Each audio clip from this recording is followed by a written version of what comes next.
Is this the best gateway whiskey for people getting into Scotch? Well, I'm Phil, and I'm going to fill you in about the Balvenie 12.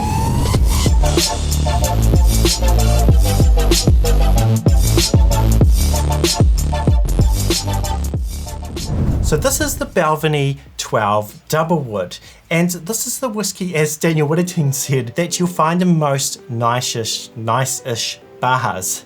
Because you know some pubs or some bars you go to, they don't really have good whiskey selections. Generally they might have a Glenfiddich 12, they might have a Glenlivet 12, and then a bunch of other blends. But if the bar's slightly nicer, generally what they'll start stocking is this one. And will be the whiskey I'll be going for if I was in a bar with kind of a limited selection.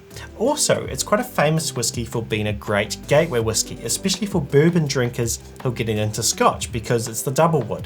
It's from ex-bourbon casks, so it has that familiar taste. It also introduces them to the sweetness of Scotch through the sherry cask, which is the other wood. And generally this has been a whiskey for many people who are probably used to drinking a Jack Daniels, a Jim Beam, a Jameson, for them to take it up that next level, to really start drinking whiskey as a sipping whiskey and not just one for shots and that sort of thing. But to be honest, I don't buy too many bottles from this distillery as much as I used to earlier in my whiskey journey, but we'll get into that later in the video. But firstly, a bit of background about the bottle. So it's from the Speyside region, and it's been known as quite a quintessential whiskey from the Speyside region. And also it's owned by William Grant & Sons. And you might know some of the other brands that they own, like the Glenfiddich and the Monkey Shoulder. But what about this specific whiskey? Well, let's jump into the stats. So the integrity stats. First of all, the ABV. Well, this bottle is bottled at 40% alcohol. Now, this is part of the reason I'm probably not buying this whiskey as much as I used to. And I kind of think, like, at least take it to 43. You know, at this point it feels watered down. You know, I understand some people might find 46 too strong, but 43 I still feel like a beginner can drink this sort of whiskies. And secondly, is this unchill filtered? Well, there's nowhere on the label that I could find. There's a lot on this label, but nothing I could find about it being unchill filtered. So this is a chill filtered whiskey, which means that if you add this to ice, it won't go cloudy, which I guess is fine, but it just tells you about the target market they're going for. They're not targeting people who know that when you do add ice to it and it goes cloudy, that's actually not a bad thing. Thirdly, is this natural color? No, this is not natural color. This is pretty much all fake. Is it just a little bit unfortunate, especially for this whiskey, which brands itself as the Doublewood, about all this cask influence. It has all this sort of geeky information about this and that. But then when it comes to the actual thing that whiskey geeks kind of want to know about, it's fake color. They added coloring to it to try and convince you that this is a more richer whiskey than it is. You know, and there's debate, does coloring actually change the flavor? It might not, it might just taste no different. But I think for a whiskey geek, it takes a little bit of fun out of it. What do you guys think? Do you think coloring's fine, or am I just being snobby? I might have just been being snobby.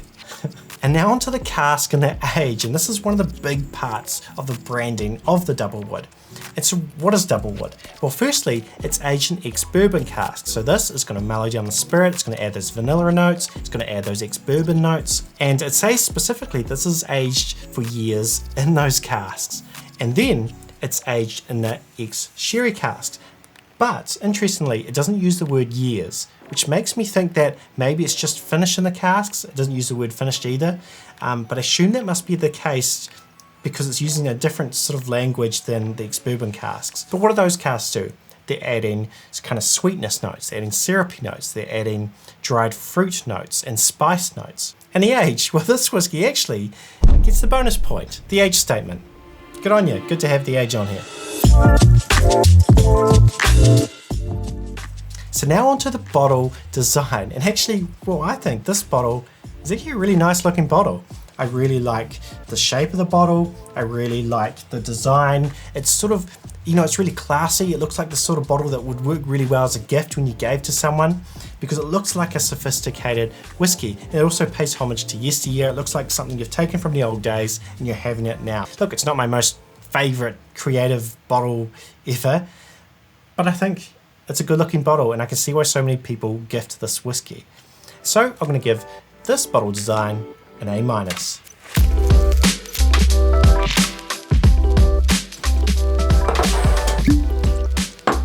And now onto the nose.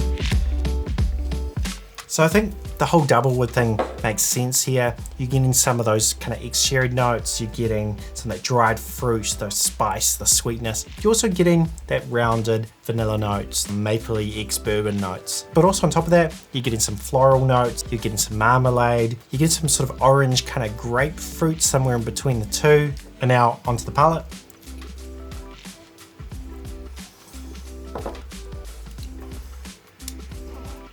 Yeah.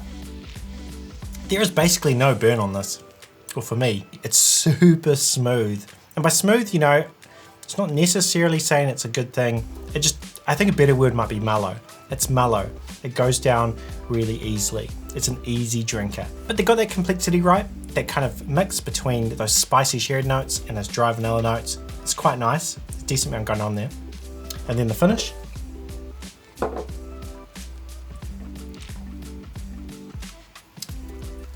You have like all the flavors there, but then quite quickly, they just drop off.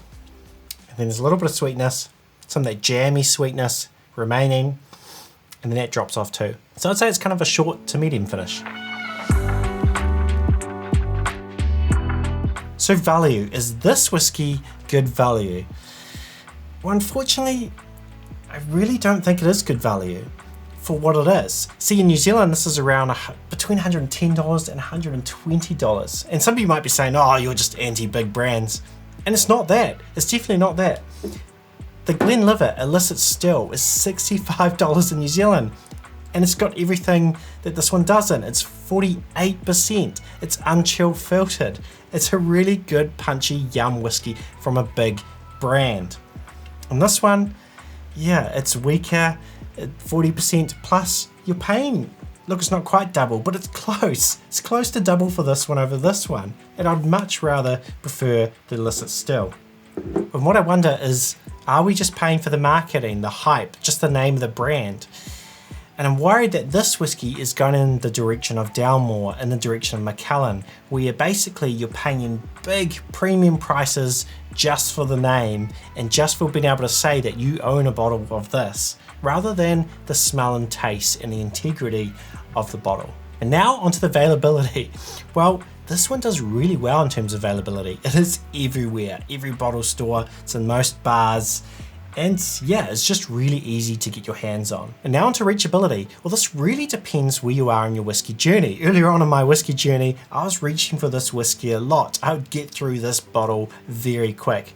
These days, not so much. It's a bit watery, it's a bit tame for me, but look, I'm someone who's had lots of whiskey.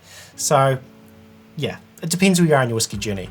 Right now, I'm not reaching for it that much. And now on to who's this whiskey for? Well, I would actually put this into the category as one of the great swaying whiskies. As in, it's one of the great whiskies that can convert people to scotch. And other whiskies in that category would be, say, the Lagavulin 16, the Balvenie 15. All those whiskies are great for drawing people in to the world of Scottish whiskey. And I would almost draw parallels to the Wild Turkey 101, which is kind of the bourbon equivalent, which many Scotch drinkers try, and it opens that door to bourbon. I think that's what this whiskey does really well. It's a great whiskey for starters. So what are my final thoughts about this whiskey? We're on the spectrum from kind of interest factor whiskies to kind of more smooth, rounded, no surprise whiskies. This is definitely in the latter category. There's no surprises. Look, it's a good dram. I think it's great for beginners. It tastes nice, there's nothing really wrong with it, but I do wish it had a little bit more bite. And to be honest, as I go down my whiskey journey, and as I try all these different types of whiskies, the less I like this one. And also as well, value plays a big part in this whiskey. At $110 to $120, it's very expensive compared to other whiskies I think work well for beginners, but also just other whiskies in general, other whiskies that I just generally like better. I mean, the fact you can buy this one for $65, which is nearly half the price of this, is it's just a huge amount of money for what this whiskey is. And as you know, if you've watched some of my other reviews, value plays a big part into the score of my whiskey. I think if you feel like you've overpaid for a whiskey, it does affect how much you enjoy a whiskey. So the score I'm going to give this whiskey is an 80 out of 100. look, it's still not a bad score. I still think it's a decent dram. I just think it could be better. And if you like this video, make sure you give it a like, subscribe, hit the bell, and thanks to my patrons for making this review possible. But above all, make sure you share and enjoy. Beauty.